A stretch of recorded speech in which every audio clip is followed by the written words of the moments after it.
The year 1855 marked the twilight of California's frenzied gold rush, a time when fortunes were made and lost in the blink of an eye, and desperation clung to the very air, thick with dust and shattered dreams. Yet amidst the relentless churn of humanity and the clamor of picks against rock, a singular legend began to whisper through the boomtowns and across the dusty trails. It spoke of Eliza May Johnson, a black woman who by that year had amassed a fortune that dwarfed the combined wealth of any white miner in the territory. Her success was an impossible riddle, a dark secret etched into the very bedrock of the Sierra Nevada. How could one woman, starting with nothing in a world designed to deny her everything, achieve such an unthinkable triumph in a land where prejudice was as common as gold dust? Before we continue with the story of Eliza May Johnson, please take a moment to subscribe to our channel and let us know in the comments what state or city you're listening from. Your support helps us uncover more forgotten tales from history. The journey to California in the mid-19th century was a pilgrimage of hope and despair, a brutal odyssey across a continent or around a treacherous cape. For Eliza May Johnson, it was both an escape and a gamble, a desperate leap into the unknown.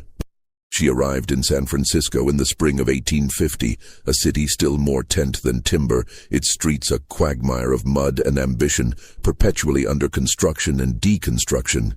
The air hummed with the feverish energy of thousands, a cacophony of languages and dreams, all chasing the elusive gleam of gold. Eliza May, barely 25, carried little more than the clothes on her back, a worn leather satchel containing a few precious keepsakes, and a resolve forged in the crucible of a life that had, until then, offered only hardship.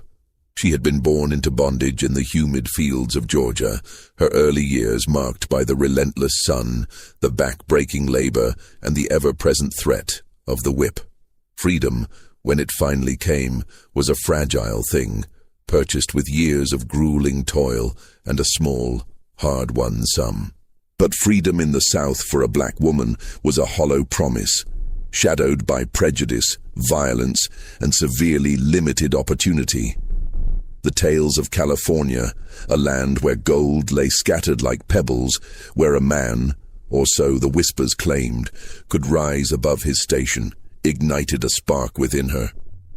It was a desperate hope, but hope nonetheless, a beacon in the oppressive darkness of her past.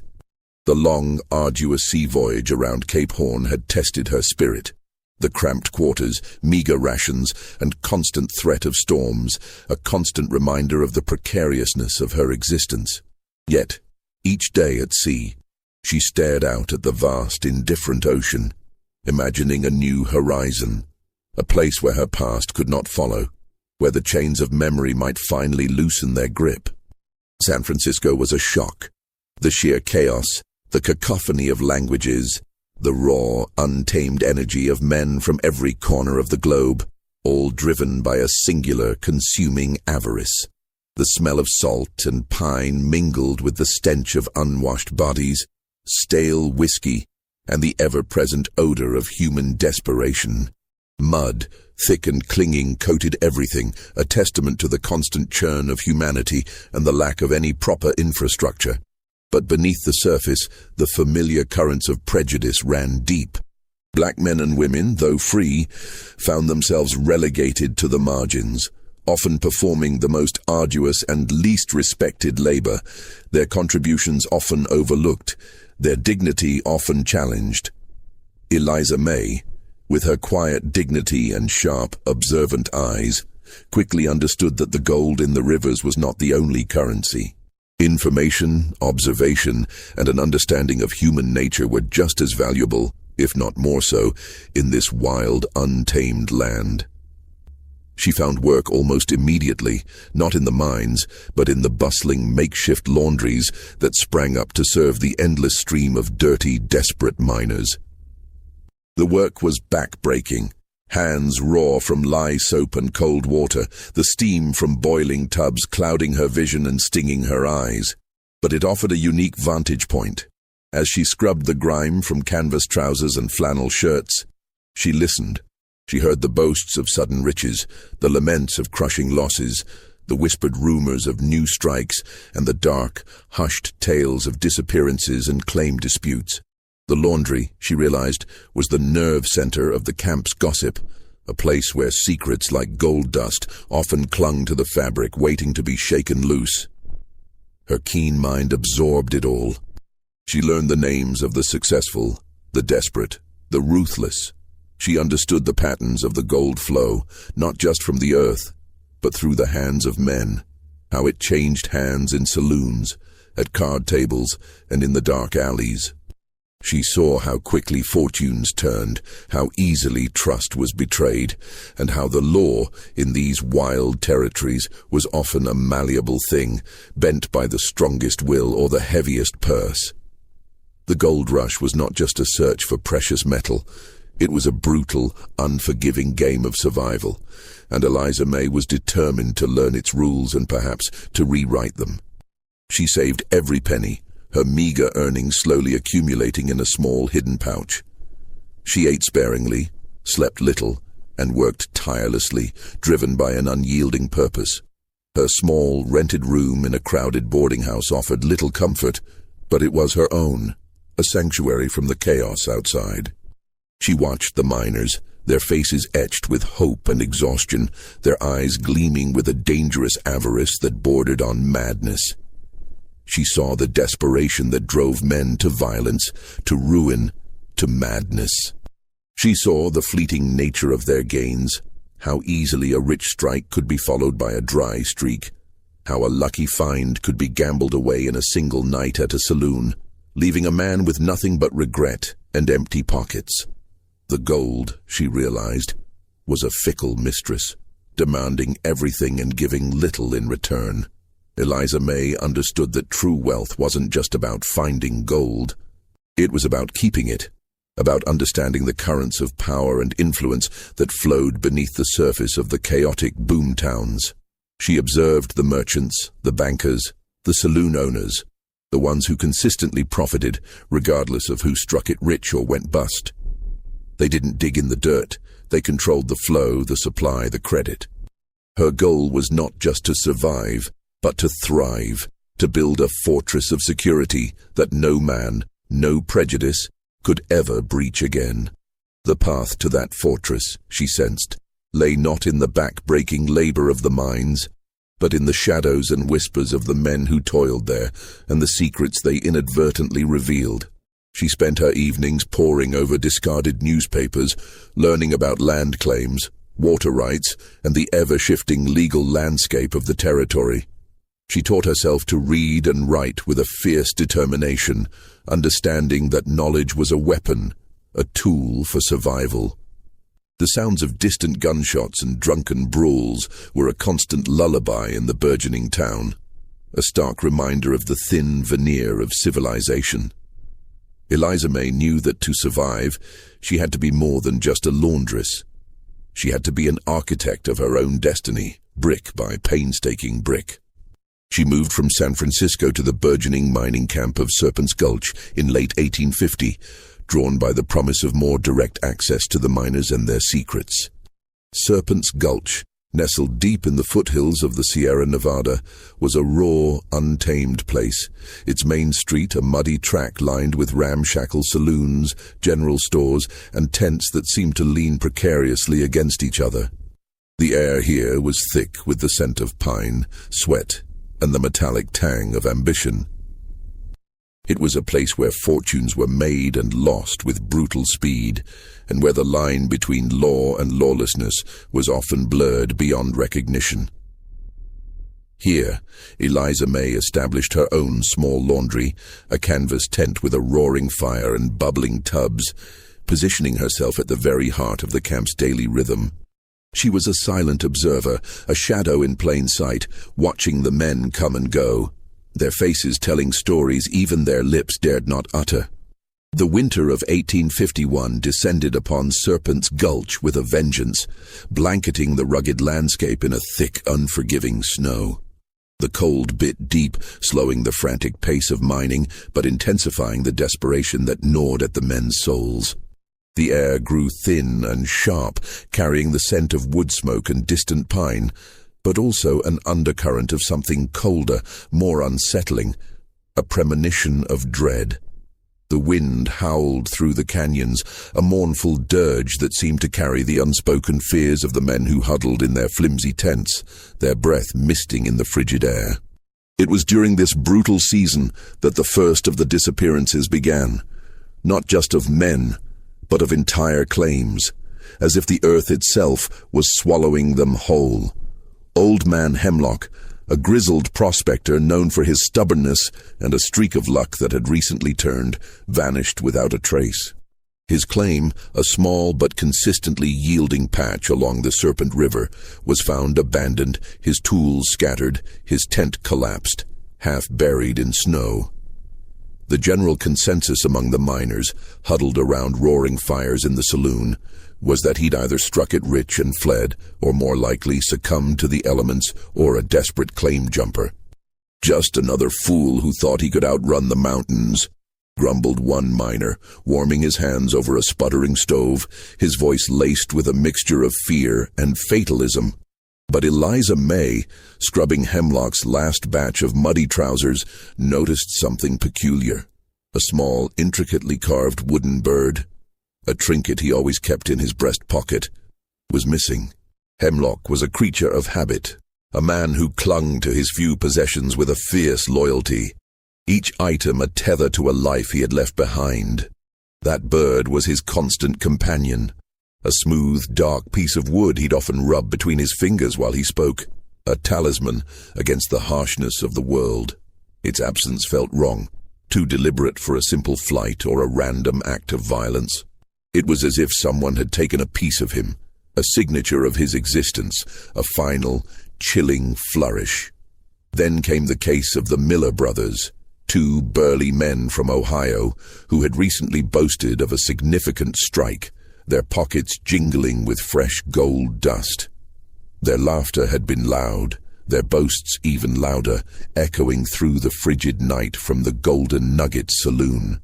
They were last seen celebrating boisterously, their faces flushed with whiskey and triumph, their voices carrying promises of a return to their families, rich men, their days of toil behind them. By morning their tent was empty, their claim deserted, and their tools gone. The only sign of their presence was a half-eaten plate of beans, now frozen solid, on their makeshift table, and the lingering scent of cheap tobacco. Again, the whispers spoke of foul play, of a quick, brutal end for men foolish enough to flaunt their wealth in a place like Serpent's Gulch. But Eliza May, collecting their laundry from their abandoned tent, found a small, leather-bound journal tucked beneath a loose floorboard. It was a detailed record of their mining efforts, their daily yields, and more importantly, their growing suspicions. They had written about a shadow that seemed to follow them, a feeling of being watched, and a growing unease about a particular section of their claim, a section they believed held a deeper, richer vein. They had also noted strange markings, almost like symbols, carved into the rocks near their claim boundary, symbols they couldn't decipher but found unsettling. The journal was a raw, unfiltered account of their mounting fear, a chilling testament to a terror that had no name, a fear that had driven them to write down their every thought, every suspicion, as if to leave a breadcrumb trail for someone to follow. The disappearances continued, each one leaving behind a trail of unanswered questions and a chilling sense of unease that settled over Serpent's Gulch like the winter fog. A young Swede named Lars, known for his quiet diligence, vanished after claiming to have found something unusual in his pan, a rock that shone with an inner light. A boisterous Irishman, Patrick O'Malley, disappeared after a heated argument over a disputed boundary line, a line he swore was marked by peculiar stones, unlike any I've seen. It wasn't just the men who vanished. It was their claims, often the most promising ones, that seemed to evaporate into thin air, only to be quietly re-registered under new names weeks later, often by men who had previously shown little interest in that particular area, men who seemed to appear from nowhere. The local justice, a self-appointed sheriff named Silas Croft, a man with a perpetually grim expression and a penchant for looking the other way, offered little comfort. His investigations were cursory, his conclusions always pointing to the dangers of the wilderness or the inherent greed of men. He'd shrug, spit tobacco juice into the snow and declare, "Another one gone to the mountains or to the devil. Ain't no law out here but what a man makes for himself." His words, meant to dismiss, only deepened the sense of dread, painting a picture of a lawless land where life was cheap and justice a luxury, a commodity rarely found. But Eliza May saw a pattern, a cold, calculated logic beneath the chaos. Each vanished miner had, in the days leading up to their disappearance, shown signs of unusual success, or had expressed a newfound excitement about a specific part of their claim. And each time a small personal item, something deeply significant to the individual, was conspicuously absent. It was as if a silent, meticulous hand was at work, not just taking lives or gold, but erasing identities, leaving behind only the barest, most unsettling clues. The cold, hard truth began to dawn on Eliza May. These were not random acts of violence or unfortunate accidents. This was something far more sinister, a calculated, methodical operation designed to seize wealth and silence anyone who got too close to a deeper secret. The gold fever that gripped Serpent's Gulch was not just a disease of ambition, it was a contagion of fear, and Eliza May, with her quiet observations, was beginning to feel its chilling touch. The journal of the Miller brothers, now hidden beneath her own floorboards, felt like a ticking clock, a silent testament to a truth no one else dared to acknowledge. The symbols described in the journal, crude etchings of interlocking triangles and circles, began to haunt her thoughts, appearing in her mind's eye whenever she closed them, a silent, cryptic language of danger. She knew, with a certainty that chilled her to the bone, that she had stumbled upon something far more dangerous than a simple claim dispute. It was a secret woven into the very fabric of Serpent's Gulch, a secret that promised immense wealth to those who understood it, and a swift, silent end to those who merely stumbled upon it. The Miller brothers' journal became Eliza May's secret burden, a heavy weight beneath the floorboards of her small laundry tent, a constant presence in her thoughts. Every night, by the flickering smoky light of a tallow candle, she would retrieve it, her fingers tracing the faded ink, her mind wrestling with the cryptic entries. The symbols, those interlocking triangles and circles, were a recurring motif, sketched crudely next to entries detailing significant gold finds or moments of heightened paranoia. They were not random doodles, they were markers, a silent language, a chilling code left by men who had vanished into the unforgiving wilderness, their voices silenced forever. The paper, brittle with age and dampness, crackled softly as she turned the pages, each rustle a whisper of the past, a ghostly echo of the Miller brothers' fear. Eliza May began to connect these symbols to the locations mentioned in the journal.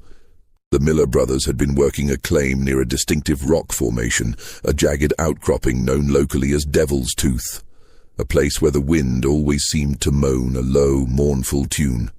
She remembered Hemlock's claim, further upriver, also near a similar, though smaller formation, a cluster of dark volcanic rocks that seemed to absorb the light, casting long, eerie shadows.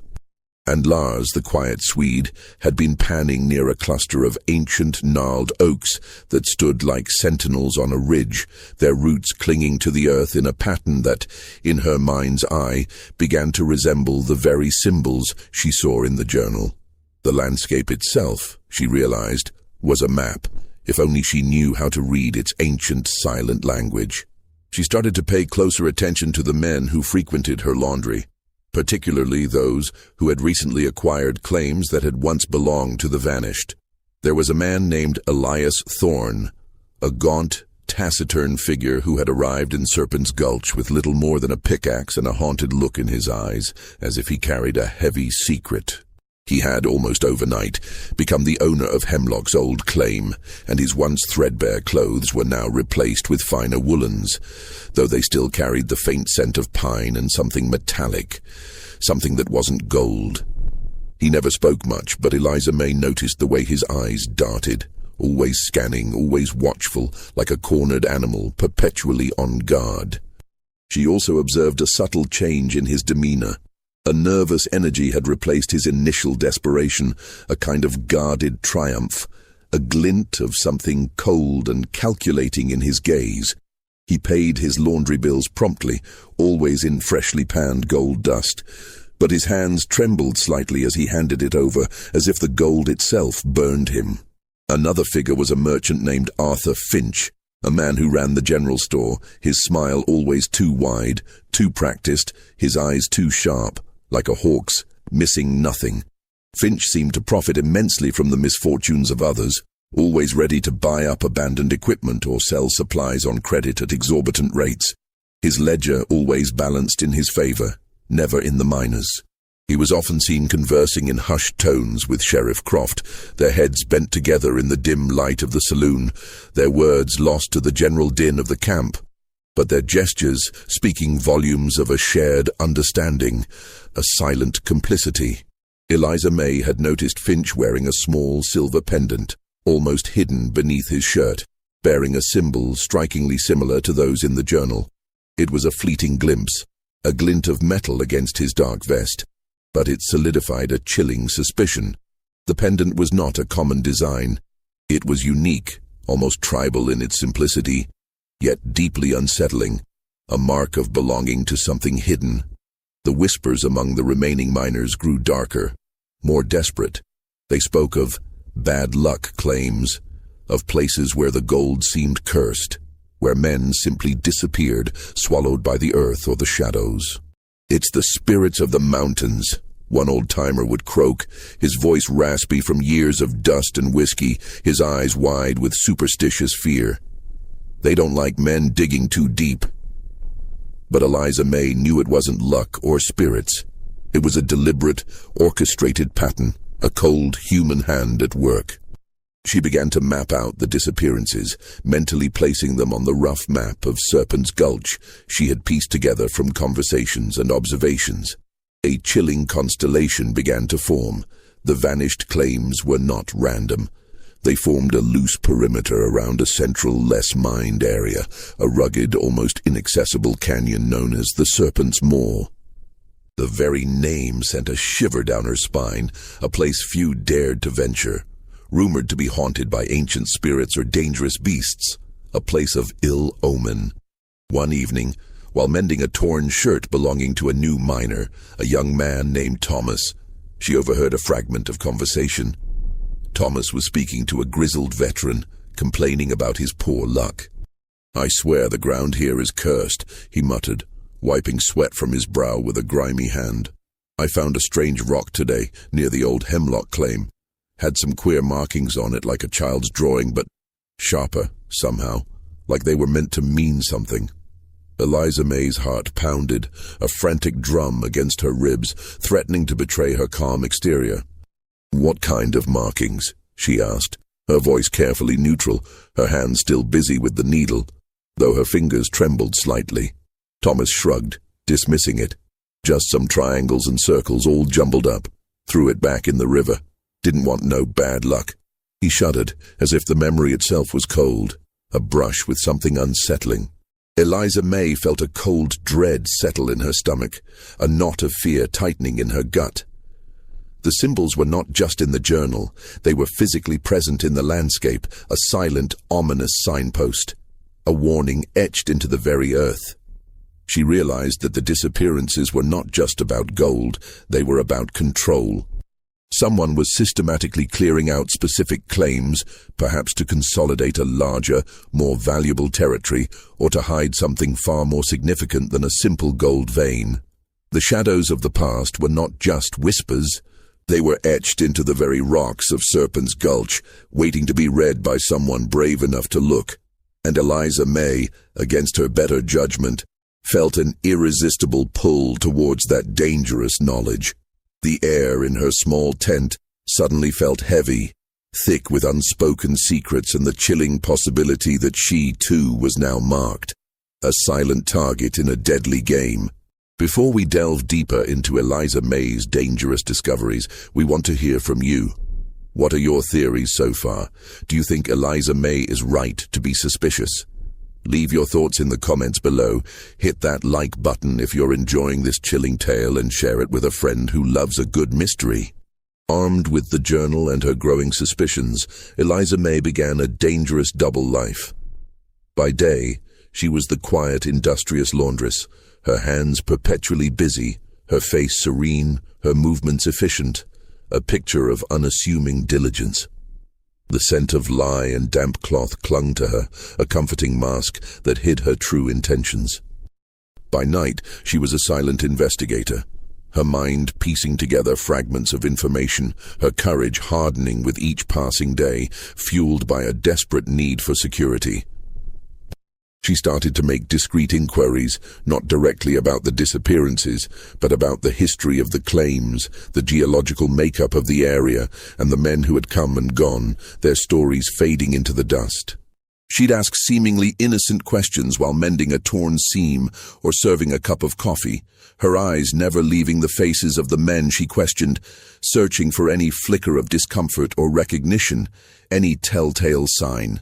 She learned that the symbols, the interlocking triangles and circles, were not random.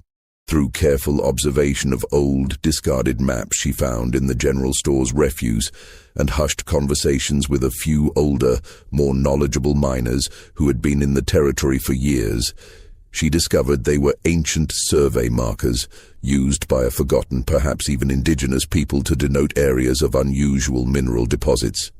Not necessarily gold, but other, rarer elements, often found in conjunction with gold, but far more difficult to extract and identify. These symbols had been dismissed by most gold seekers as mere curiosities or superstitions, remnants of a bygone era. Indian markings, they'd scoff, spitting tobacco juice, nothing but old tales to scare greenhorns. But the Miller brothers' journal had hinted at something more.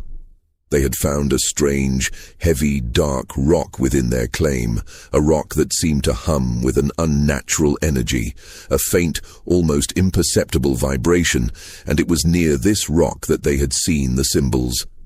They had described it as cold to the touch, yet radiating a strange heat, and noted how it made their compasses spin wildly, defying logic. Eliza May began to visit the abandoned claims, always under the cover of dusk or dawn, her heart pounding with a mixture of fear and exhilaration, the chill morning air biting at her exposed skin. The air was crisp and cold, carrying the scent of damp earth and decaying leaves, but also a faint metallic tang in certain spots. She would walk the perimeter, her eyes scanning the rocks, the trees, the very earth for any sign of the symbols. She found them, faint and weathered, near Hemlock's old claim, near Lars's panning spot, always in places where the ground felt strangely different, sometimes warmer, sometimes colder than the surrounding earth. She also noticed a peculiar type of vegetation growing in these areas, a stunted, discolored moss that seemed to thrive where nothing else would, its tendrils a sickly green against the grey rock, a silent indicator of something unnatural beneath. It was a subtle detail, easily overlooked by men blinded by gold fever, but to Eliza May, it was another crucial piece of the puzzle. Her observations led her to a chilling conclusion. The vanished miners weren't just finding gold, they were stumbling upon something else, something hidden beneath the surface, something far more valuable or dangerous, and the symbols marked its presence. The men who were disappearing were not just victims of claim jumpers. They were being silenced because they had discovered a secret that someone desperately wanted to keep buried. This other element, whatever it was the true prize, and its extraction required a level of secrecy and ruthlessness that dwarfed the common greed of the gold rush. It was a secret that promised immense power and wealth, but demanded absolute silence. Her focus narrowed to Arthur Finch, the merchant, and Sheriff Croft. Finch, with his silver pendant, seemed to be the orchestrator, the one who profited from the bad luck claims, always ready to swoop in and acquire them for a pittance, his smile never quite reaching his calculating eyes. Croft, with his convenient dismissals and his heavy-handed authority, was the enforcer, ensuring no real investigation ever took place, his presence a constant silent threat to anyone who dared to question the official narrative. Eliza May began to observe their interactions more closely. She noticed Finch would often send Croft on patrols to specific areas, always coinciding with a new miner showing unusual interest in a marked claim. She also noticed a steady stream of men, rough-looking and unfamiliar, passing through Finch's store late at night, their faces grim, their movements furtive. They were not miners. They were muscle, hired hands, their heavy boots leaving distinct, deep prints in the mud outside Finch's back door, prints that always led towards the Serpent's Maw. One afternoon, while delivering a freshly laundered shirt to Finch's store, she saw him poring over a large, rolled-up map. Its edges frayed with age, its surface covered in faint hand-drawn lines. On the map, faint but discernible, were the same interlocking triangles and circles, marking various points across the Serpent's Gulch territory. And at the center of these marked points, a large, ominous X was drawn over the Serpent's Maw, the very canyon rumored to be cursed, a place of dread. Finch quickly rolled up the map when he saw her, his smile faltering for a split second, his eyes narrowing, a flash of something cold and predatory in their depths. "Just planning some new supply routes, Eliza May," he said, his voice a little too jovial, a little too quick, a forced lightness that didn't quite ring true. But Eliza May had seen enough. The map was not for supply routes. It was a blueprint of their deadly operation, a map to a hidden treasure guarded by silence and death. The mystery was no longer just about who was disappearing. It was about what they were disappearing for. The gold was a distraction, a glittering veil over a far darker truth, a truth that promised a different kind of fortune. Eliza May realized that her own life was now in peril. She possessed knowledge that could unravel Finch and Croft's entire enterprise, and in a place like Serpent's Gulch, knowledge was a dangerous burden, a heavy weight that could crush her. She had to be careful, silent, and above all, strategic. She had to turn this dangerous secret into her own advantage, or risk becoming another forgotten shadow in the mountains, her story lost to the wind. The air around her seemed to thicken with the weight of her discovery. Every creak of the floorboards, every distant shout, now seemed to carry a new ominous meaning, a warning of the danger she now faced. Eliza May knew she was playing a deadly game. The knowledge she possessed was a double-edged sword, offering potential power but also immediate peril, a constant threat hanging over her head. She had to move with extreme caution, her every action calculated, her every word weighed, her every glance measured. The air in Serpent's Gulch felt heavier, charged with an unspoken menace that seemed to emanate from the very earth, from the shadows that lengthened with each passing day. She began to subtly alter her routine, taking longer, circuitous routes to her laundry, observing the movements of Finch's hired men, noting their faces, their habits, the way they carried their weapons, the direction of their gazes, their preferred haunts. She noticed they often gathered at a secluded cabin on the outskirts of the camp, a place known only to a few, where the air always seemed to hang heavy with a strange, acrid smell, a metallic tang that made her nose wrinkle and her throat catch. Her first strategic move was to secure her own position. She had saved enough to buy a small plot of land, not for mining, but for a permanent structure for her laundry business, a sturdy wooden shack that offered more security than her canvas tent.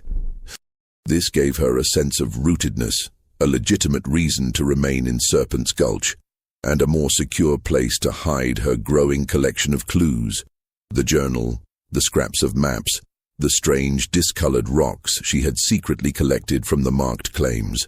The act of building, of hammering nails and raising walls, was a defiant statement in a transient world, a declaration of her intent to stay.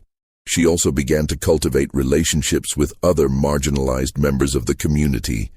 The Chinese laborers who toiled tirelessly, their faces impassive but their eyes missing nothing. The few Native Americans who still lingered near the camps, their faces etched with ancient wisdom. The other black women who worked as cooks and cleaners, their lives mirroring her own struggles.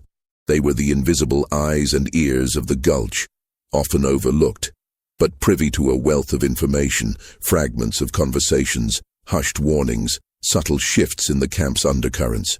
She traded services for whispers, a mended shirt for a rumor, a hot meal for an observation, building a silent network of trust and shared vulnerability, a web of information that Finch and Croft never suspected.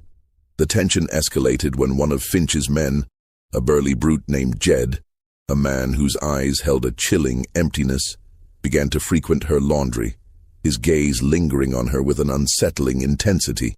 He would ask probing questions, disguised as casual conversation, his voice a low growl that seemed to vibrate through the floorboards, a constant, low thrum of menace.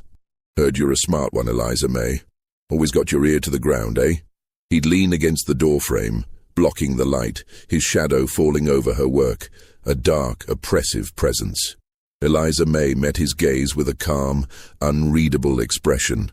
"Just trying to make an honest living, same as everyone else," she'd reply, her voice steady, her hands never faltering in their work, though inside her heart hammered against her ribs like a trapped bird, desperate for escape. She knew she was being tested, watched, her every move scrutinized, her composure a fragile shield. One moonless night, a few weeks later, she heard a commotion outside her tent, a muffled struggle, a desperate gasp that was quickly cut short. Peeking through a crack in the canvas, her breath catching in her throat, she saw Jed and two other men dragging a struggling figure towards the Serpent's Maw. The man's muffled cries were quickly silenced, a sickening thud echoing in the stillness of the night, followed by the crunch of snow under heavy boots. The air grew cold, and a primal fear gripped her, a cold hand squeezing her heart, threatening to stop its beat. This was not just about gold.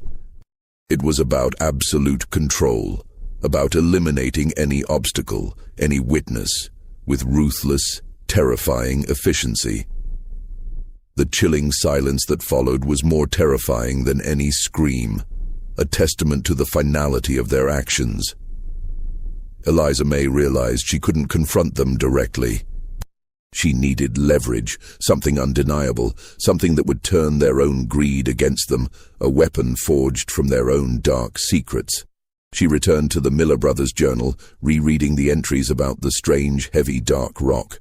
She remembered the discolored moss, the unusual feel of the earth, the acrid smell from the secluded cabin. She began to suspect that the other element was not just valuable, but perhaps dangerous, even toxic. A substance that required careful handling and secrecy, a substance that could sicken or kill. This would explain the secrecy, the need to eliminate witnesses, and the strange cabin with its acrid smell. They weren't just mining. They were processing something that left a lingering poisonous residue, something that could be used against them. She decided to use Finch's own greed against him. She started to spread subtle rumors, carefully crafted whispers about a new strike in a remote, unmarked area, an area she knew was not part of Finch's network, but was close enough to one of the marked claims to pique his interest. She let it be known, through a carefully chosen intermediary, an old Chinese cook who owed her a favor, a man whose quiet observations were as keen as her own, that she had acquired a small, seemingly worthless claim in that area. A claim she was considering selling due to its unusual soil composition. She was baiting the trap, using her perceived vulnerability as a lure, a calculated risk. Finch, ever the opportunist, took the bait. He sent Jed to negotiate with her. Jed arrived at her laundry, his face grim, his eyes cold, a predatory glint in them, his hand resting casually on the pistol at his hip. "Heard you got a little piece of dirt you're looking to unload, Eliza May," he sneered, his voice dripping with thinly veiled threat. "Finch is willing to take it off your hands." For a fair price, of course. Eliza May looked him dead in the eye, her own gaze unwavering, a silent challenge. My dirt is worth more than you know, Mr. Jed.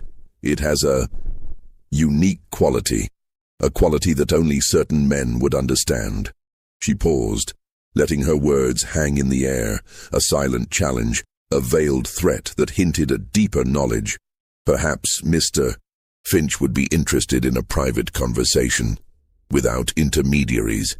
I believe we have much to discuss about the true value of certain unlucky claims in this gulch. Jed's eyes narrowed, a flicker of surprise, then suspicion, then a dawning comprehension that slowly spread across his brutish features. He knew she was playing a game, but he couldn't quite grasp the rules, or the depth of her knowledge, or how she had acquired it. The tension in the small tent was suffocating, the air thick with unspoken threats and hidden agendas. Eliza May had stepped out of the shadows and into the light, and she knew with a chilling certainty that this was the point of no return. The game had begun in earnest, and her life and her fortune hung in the balance, poised on the edge of a knife. Just when we thought we'd seen it all, the horror in Serpent's Gulch intensifies.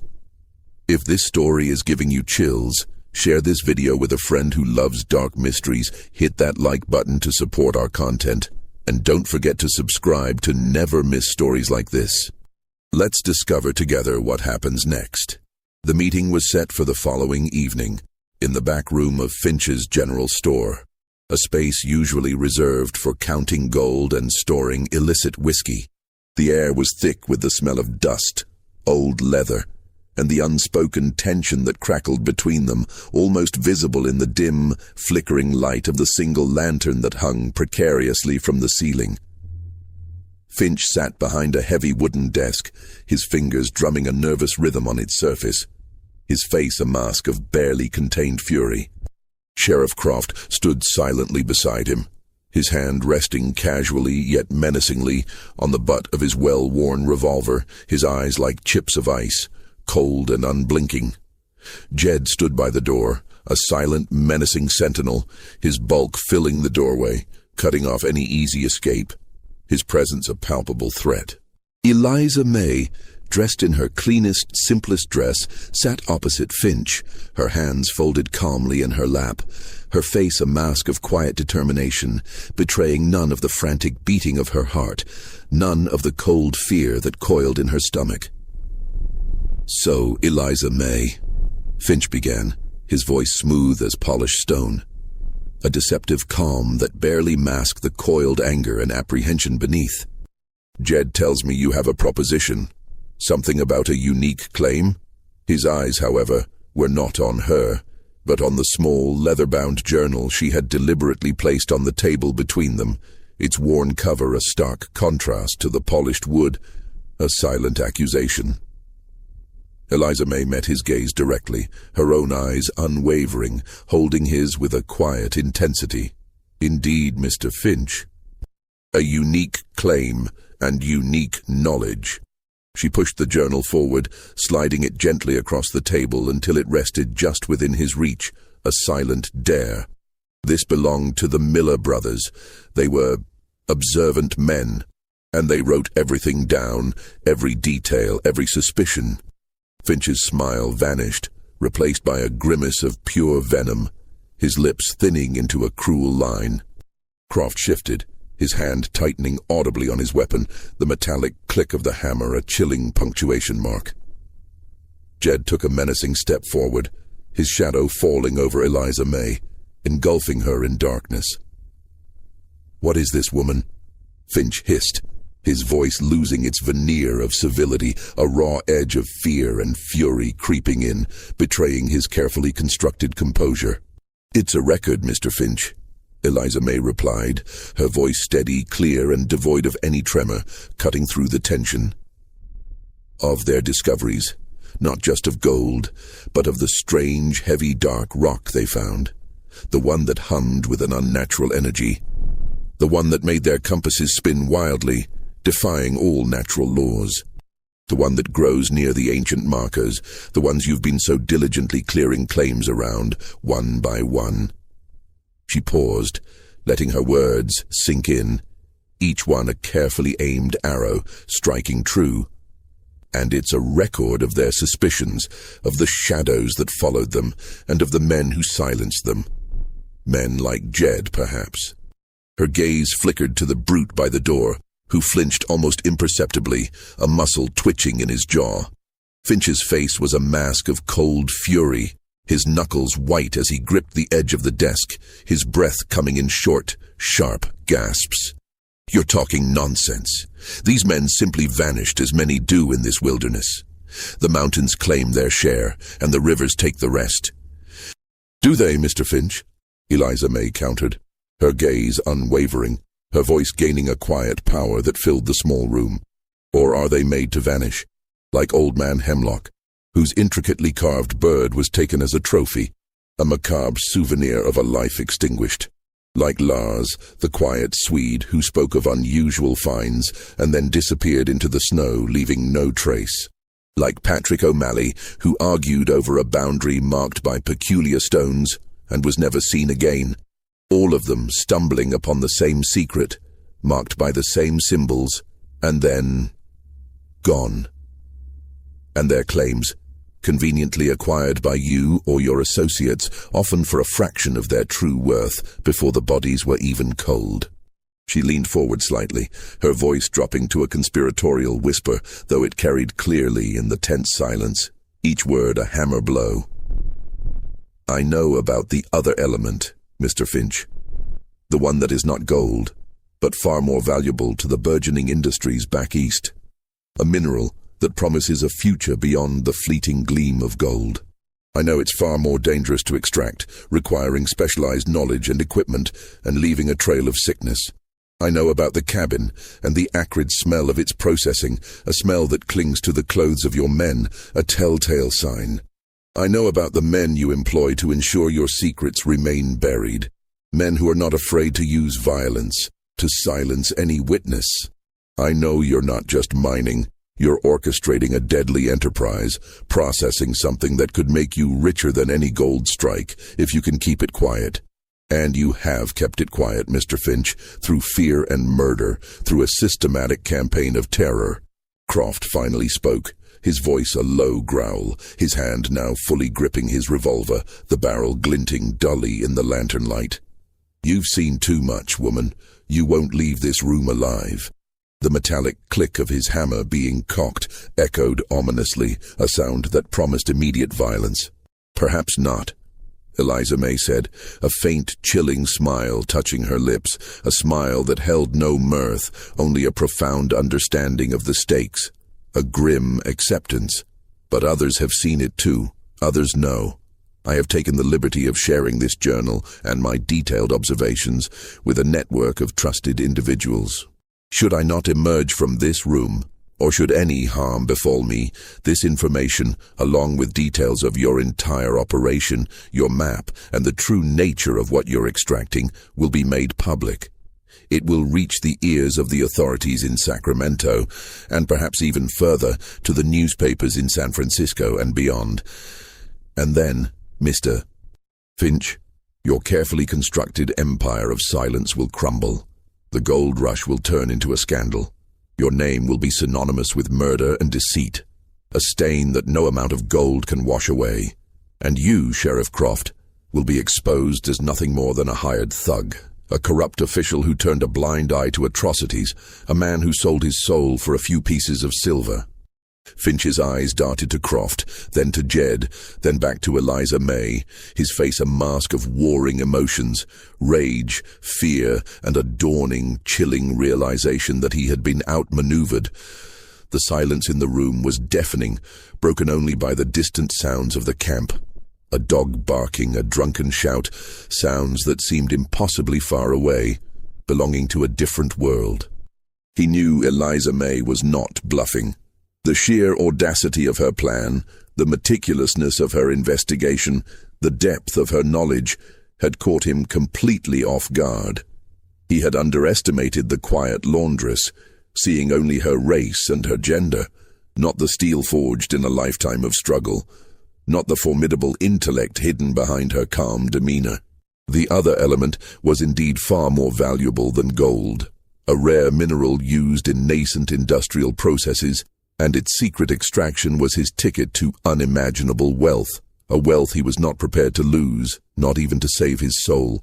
He needed the silence, the discretion, and perhaps her uncanny ability to spot the patterns, to read the landscape, to understand the subtle signs that others, blinded by greed, missed. "What do you want?" Finch finally asked, his voice tight with suppressed rage, a vein throbbing visibly in his temple, his defeat a bitter taste in his mouth. The question was a surrender, a bitter admission of his powerlessness in the face of her cunning. "I want a partnership, Mr. Finch," Eliza May stated calmly, her voice unwavering, a quiet triumph in her tone. "A significant share of your enterprise, in exchange for my silence, my discretion, and my unique ability to identify these marked claims before others stumble upon them. I will be your eyes and ears, your silent partner, ensuring your operation remains undisturbed, expanding efficiently and without public notice. And I want a guarantee of my safety and the safety of those I care for. A written agreement, notarized, and held by a third party of my choosing. A man of impeccable reputation in Sacramento. A man who knows the value of secrets." Finch stared at her, his mind racing, weighing the catastrophic cost of exposure against the bitter pill of compliance. The gold rush was fading, but this other element was the future. A future he now had to share. He slowly pushed the journal back across the table, his hand trembling slightly, his gaze still fixed on her with a mixture of hatred and grudging respect.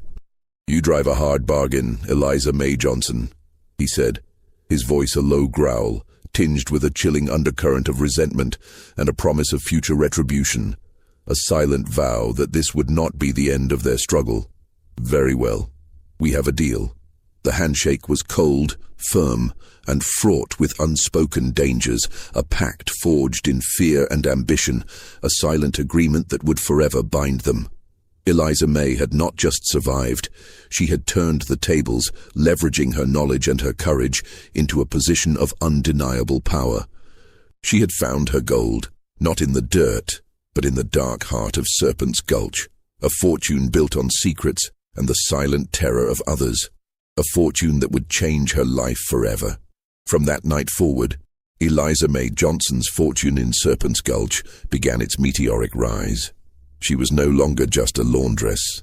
She was a silent partner in a clandestine operation, her name never appearing on official documents, yet her influence growing with every passing month, a shadow power in the burgeoning territory. Finch, bound by the chilling terms of their agreement, found himself grudgingly reliant on her.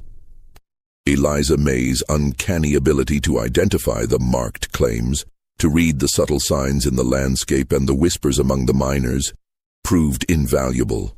She guided Finch's men to new deposits of the rare mineral, ensuring their operations remained discreet and highly profitable, avoiding the pitfalls of public scrutiny and claim disputes that plagued other ventures. The acrid smell from the processing cabin continued, a constant reminder of the dangerous work. But now, Eliza May understood its source and its immense, silent value. By 1855, the gold rush was waning, the easy gold long gone, and many miners were packing up their meager belongings, leaving California as poor as they had arrived. Their dreams turned to dust, their hopes shattered. The boomtowns began to shrink, their wooden structures weathering under the relentless sun, slowly returning to the earth from which they sprang. But Eliza May Johnson's wealth was not tied to the fickle fortunes of placer mining. Her fortune was built on the steady, secret extraction of the other element, a mineral that was quietly becoming crucial for emerging industrial technologies back east, a substance that promised a future far beyond the fleeting gleam of gold. She invested her share shrewdly, not in more claims, but in legitimate businesses. A thriving freight company that transported goods between San Francisco and the dwindling mining camps, a small but reputable bank that offered loans at reasonable rates to struggling merchants, and eventually prime real estate in the burgeoning city of Sacramento. Her business acumen was undeniable, her decisions always precise, always profitable, always a step ahead of the competition. Her wealth became undeniable, a quiet, formidable presence in a world that still struggled to comprehend it, a testament to a power that defied conventional understanding. She moved from her humble laundry tent to a modest but elegant house in Sacramento, a place of quiet dignity, its windows looking out onto streets that were slowly transforming from muddy tracks to paved thoroughfares, a symbol of progress and permanence. She never flaunted her riches, never spoke of the dark origins of her initial capital, allowing the whispers to remain just that, whispers. To the outside world, she was a shrewd businesswoman, a woman of remarkable foresight and industriousness who had simply made good in the Wild West, a testament to the American dream, albeit one with a hidden, chilling foundation. The whispers about her past, about the impossible speed of her ascent, were always there, circulating like smoke, but they were vague, unsubstantiated, easily dismissed as envy or racial prejudice, or simply the wild tales of the gold rush, too fantastical to be true. Sheriff Croft eventually left Serpent's Gulch, his pockets heavy, his face still grim, but with a new, unsettling tremor in his hands, a constant reminder of the dark deeds he had overseen, the lives he had allowed to be extinguished. He vanished into the anonymity of a larger city, forever haunted by the silent pact he had made, a man who had traded his soul for a comfortable retirement. Arthur Finch, though immensely wealthy, remained in the gulch, his eyes perpetually haunted, his smile never quite reaching them, a man trapped by his own ambition and the chilling alliance he had forged. He continued his operations, expanding them, but the joy of his illicit gains was forever tainted by the silent, watchful presence of Eliza May, a constant reminder of the woman who had outsmarted him, who held his darkest secrets in her hands. He knew with a chilling certainty that she was the true power behind his success, and that she could, at any moment, bring his world crashing down with a single damning word, a single piece of evidence. Eliza May, however, never sought revenge or public exposure. Her goal had been survival, security, and true freedom, a freedom that only immense wealth could provide in that era, a shield against the prejudices and limitations that had once defined her life. She used her fortune to uplift her community, quietly funding schools for black children, supporting struggling families, and advocating for civil rights, always from the shadows, never seeking recognition, her philanthropy as discreet as her business dealings. The journal of the Miller brothers remained hidden, tucked away in a locked strongbox, a silent testament to the dark path she had walked, a reminder of the cost of her extraordinary success and the secrets that still lay buried, waiting to be discovered by another curious mind. The legend of Eliza May Johnson grew, a tale whispered around campfires and in saloons, a riddle that defied explanation. How did a black woman, starting with nothing, become richer than any white miner by 1855? The official records offered no answers, only the undeniable fact of her prosperity, her name etched into the deeds of properties and the ledgers of banks, a silent monument to her triumph. The truth, however, lay buried deep in the earth of Serpent's Gulch, a secret known only to a few, and guarded by the chilling silence of the mountains and the quiet, formidable will of Eliza May Johnson. Her story was a testament to the brutal realities of the gold rush, where true wealth was often found not in the glittering dust, but in the dark corners of human ambition, fear, and the extraordinary resilience of a woman who dared to play a deadly game and won, leaving behind a legacy shrouded in mystery, a chilling question mark in the annals of California history. This mystery shows us that sometimes the greatest fortunes are not found in plain sight, but in the shadows, built on secrets and the unwavering will of those who dare to challenge the established order. What do you think of this story? Do you believe everything was revealed? Leave your comment below. If you enjoyed this tale and want more horror stories like this, subscribe, hit the notification bell, and share with someone who loves mysteries. See you in the next video.